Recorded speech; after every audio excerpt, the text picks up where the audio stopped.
Hi everyone, welcome to Combination Platter. My name is Devraj, and I'm going to be your host, experimenter, whatever you want to call it, essentially the person who's going to be taking you guys through all the sacrilegious experiments that is going to be the cornerstone of what Combination Platter is. Since it's the first episode, I'm sure some of you guys are wondering, what exactly is Combination Platter?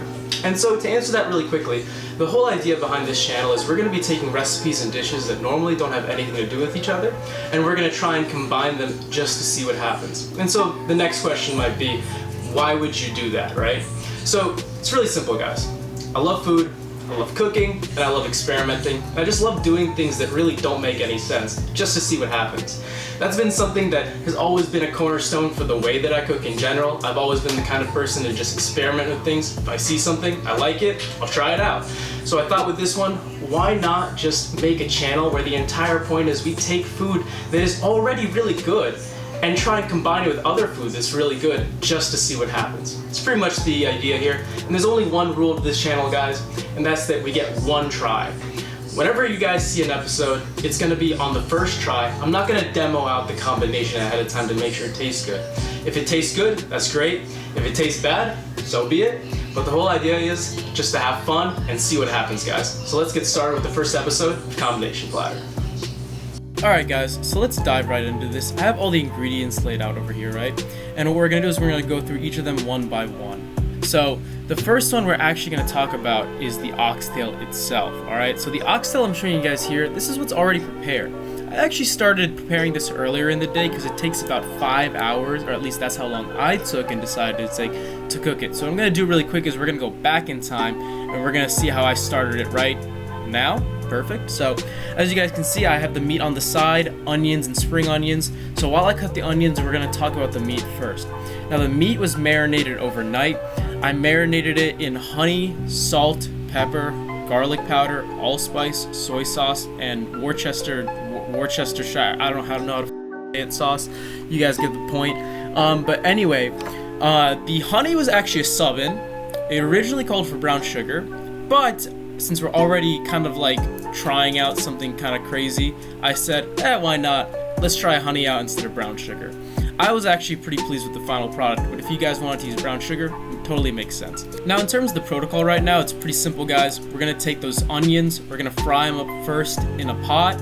We're going to get them like translucent, I would say. We're not going to caramelize them fully. I'm just trying to get them to sweat a bit, right? Once they're sweating a bit, what I did is I took the meat itself and I actually added it in. You guys are going to see that in a second, right? But I wanted to just brown the bones, alright? So we're not trying to actually cook them through at all or anything like that. That wouldn't have been accomplished in such a short time anyway. This is pretty high heat cooking. We're just trying to get a nice layer of fond on the bottom of the pot. And what we're going to end up doing is we're going to use the water we have to actually deglaze it. Now I didn't use any kind of sauce to deglaze here, right? And the reason being that I already marinated the meat overnight. The broth we're creating, we're not going to use most of the broth in the actual dish itself, so I'm just using water to actually cook the meat, right? So what's going to happen now is I added the water. By the way, using a water kettle to get your water up to boiling, life hack, you should do it. And then once that's in, I'm going to add the spring onions, and now that's going to go for about 5 hours, guys. This is going to take 5 hours to get to where we want. And this is what it looks like after 5 hours. So this is now catching back up to where we were before. This is what the pot looks like with all of the broth still in there, the bones. It's super soft, and this is what it looks like now collected. Now I only saved about a quarter of the broth. I actually saved the rest of it because I could use it, for instance, to make a very strong soup broth. But anyway, here we have 4 eggs. I'm going to be using 3 egg yolks, and I'm going to be using 1 whole egg. And then I have some Parmesan cheese here. It's about 4 ounces. Now normally in a carbonara you'd see a combination of Parmesan cheese and pecorino. However, I straight up forgot to buy the pecorino, and since I already had a surplus of Parmesan and we aren't exactly being so religious to real carbonara anyway, I figured, hey, why not just double up on the Parmesan and see what happens, and it wasn't a bad choice. And of course, the most important ingredient in all of this that makes the carbonara is going to be the pasta, and I chose to go with capellini. I think that's how you pronounce it, not 100% sure. But it's just a thinner pasta. It's not quite as thin as angel hair, but that's just what I prefer. It's kind of up to you guys what you use though. Any pasta pretty much works in all reality. But so what you guys see me doing here is what I'm actually doing is I'm taking the bones from the oxtail and removing them from the meat. Now the meat is so soft at this point, right, that I can just basically take a fork and brush it right off of the bone itself and then preserve all the meat there. Once again, I'm keeping all of those juices because we're going to use some of those juices and that broth in the coming pasta dish. Now this step is pretty important for two main reasons. The first being obviously we don't want bones in our pasta, but the second one being that we need to get the meat apart so that we can start breaking it up. It's pretty damn soft at this point, so it doesn't require us to really chop it up or anything, and that was my goal. I wanted the meat to be so soft that we could essentially pull it apart before we had to put it in our dish. So now that I've taken all the bones out right about here, this is what it looks like now. As you can still see, there's a lot of chunks left. What we're gonna do is we're gonna take those chunks apart. I just kind of ended up doing that with my fork, but you guys could chop it up if you want to. I just didn't really need to. But now that we've taken it all apart, before we get started with the cooking, I wanted to set up the egg sauce.